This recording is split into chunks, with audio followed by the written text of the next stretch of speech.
Hello friends. April 5కి భారతదేశ చరిత్రలో ఒక గొప్ప స్థానం ఉంది. ఈ ఏప్రిల్ 5 రోజు బాబు జగ్జీవన్ రామ్ గారి పుట్టినరోజు. ఆయన పుట్టినరోజు సందర్భంగా ఆనాటి భారత ప్రభుత్వం ఈ రోజుని సమానత్వపు రోజుగా ప్రకటించింది.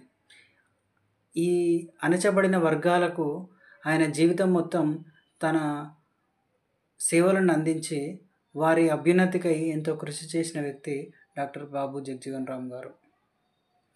ఆయన ఆనాటి ప్రభుత్వంలో రైల్వే శాఖ మంత్రి నుంచి మొదలుపెడితే రక్షణ శాఖ మంత్రి వరకు అన్ని పదవుల్లో ఎన్నో సేవలు అందించారు. ఆయన ఆనాటి కుల వివక్షతపై ఎంతో పోరాటం చేసిన గొప్ప యోధుడు.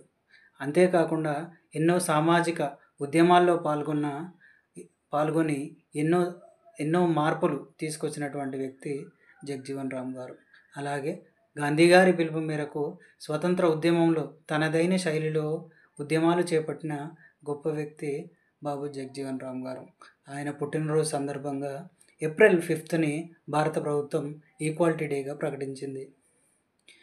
సమాజంలో సమానత్వం కోసం మనం చేసే చిన్న చిన్న ప్రయత్నాలే ఆయనకు మనం ఇచ్చే నివాళులు. Thank you.